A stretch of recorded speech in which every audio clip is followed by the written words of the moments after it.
салом алейкум ҳамдиёрони азиз. имрӯз ман хостам ки ба шумо як мастер класс нишон диҳам, яъне шинондани дарахт. чӣ хел бояд қоидавӣ шинонда шавад ки шумо аз вай дарахт фоида бине, вай дарахт аз шумо миннатдор шаваду яксола дарахтатон дусола шавад, дусолааш чорсола шавад. мана дар дасти ман ин чӣ хеле ки мешинонем дилхоҳ дарахтро, чӣ хеле ки ҳозир ман нишон метиҳам, дилхоҳ дарахтро нишон диҳад, ҳама хел авҷи нағз мекунад. ман ҳозир дар намуди дарахти ангур нишон метиҳам, буттаи ангур. ин қаламча буд, ана ҳамин қадаракак. ман ҳамин қаламчаи береша шинондам. ин қаламчаҳои кишмиши американцӣ гуфтаги қимати заҳр харидам овардаги будам.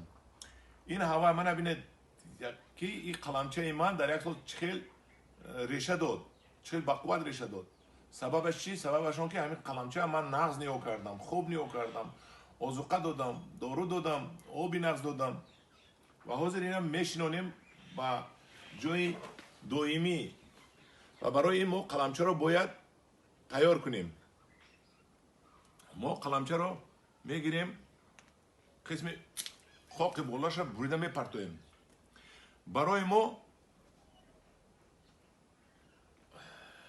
барои ман ки инҷа чойлов мекунам, як буғум дар кор ки боло бурад, лекин мо барои запас 4 буғум мемонем, мешинонем ва вақте ки ҳамин 4 буғум ки калон шуд, дуташа шикаста мепартом, дуташа калон мекунам ва дар солҳои оянда бо як дигаша мешиканам, мепартом, бурида мепартом.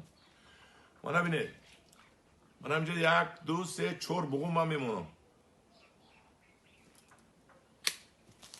1 2 3 4 буғум мондам. чӣ хел решаи бақувват. ва барои пеш аз он ки мо ангурро шинонем, мо чуқурии ангур шинондия тайёр мекунем. 80 гирдашу 80 чуқуриша кандам ва 20 сантиметр ман пору рехтам. мана бине, ана ҳамҷа поруа, поруи мол, поруи гов, поруи соли гузашта. ва барое ки ин реша болои ӯ пору ҳозир хоб нарава, барое ки сӯзонданаш мумкин, мо бо 20 сантиметри дига болои пору хок мепартоем.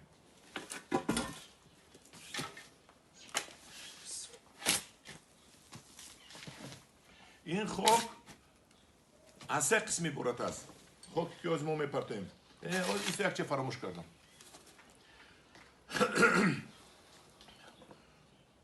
ангур нағз мебинад микроэлементҳоро, аз он ҷумла кали. мо дору намепартоем, инҷа хокистар мепартоем. ан ҳамин хокистари сӯзондагии дарахта. ҳеҷ вақт кумур напартоед ки ҳама ҷазир мекунед. мо инҷа бо хокистарам мепартоем.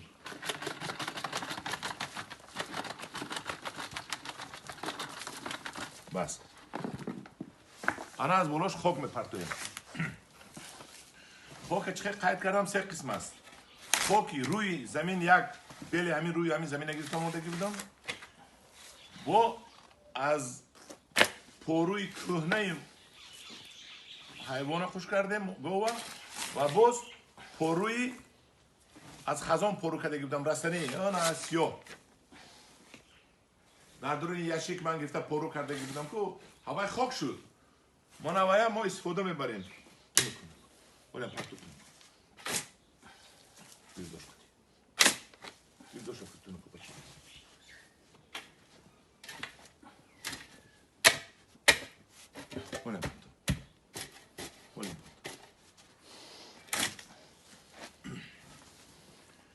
бо 20 сантиметр зиёдтар ҳамин хока мепартоем мо.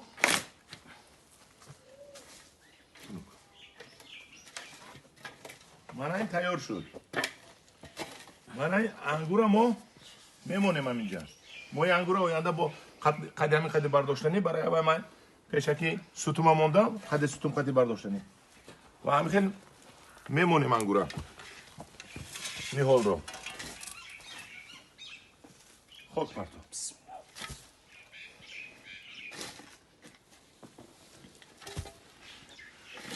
барои чӣ мо таги ҳамин фаромӯш кардам гӯям, оҷо парто. барои чӣ мо аввал таги ҳамин решада 20 сантиметр пору партотем? барои он ки شما دیگر تگ درختونده تگ ریشه پارو یک عمر پرتوفته نمیتونه. برای اول پیشکی پرتوفته مونده که این درخت شما 3-4 سال برای غذا استفاده میبره. همین زمینی که ما کردیم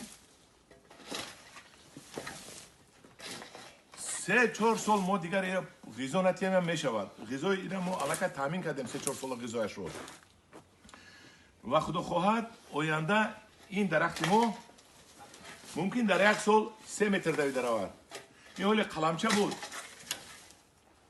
1.5 متر دویده است که بیریشه بود. این اگر خود من ریشه دار شنودم این ممکن 3 متر می رود، نمیدونم زیاد می رود. این زمینش رو ما به نهایت سرغذای نقص کردیم.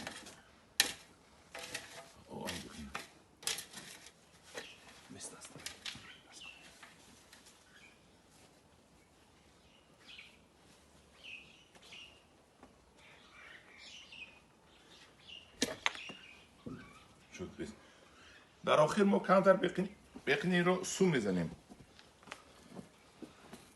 که همه خاکش جو شود در حال بقیناش.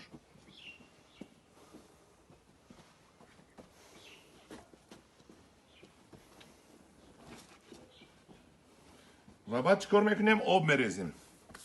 آب ریزیم.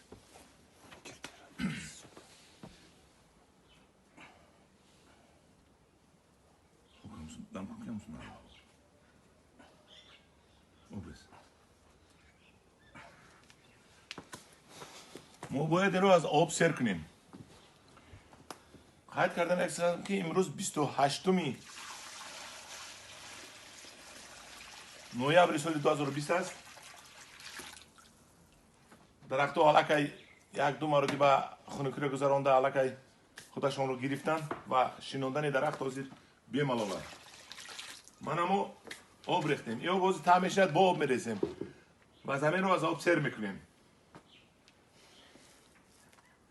خدا خواهد نصیب باشد باز من تابستان بهار و تابستان باز نشو نمای همین درخت رو بنوار گرفته به شما پیشنهاد میکنم. با شما من اسکندر و گروه انگور و باغ بودم. اگر خواهید که نوارهای مرا دائم تماشا کرده استید با گروه انگور و باغ آبونه شوید و در آینده من بسیار نوارها بنوار گرفته بسیار کارهای انگور پروری رو و دیگر چیز درخت و سیتروس و لیمون پروری رو بنوار گرفته بپرتایم و شما تماشا میکنید.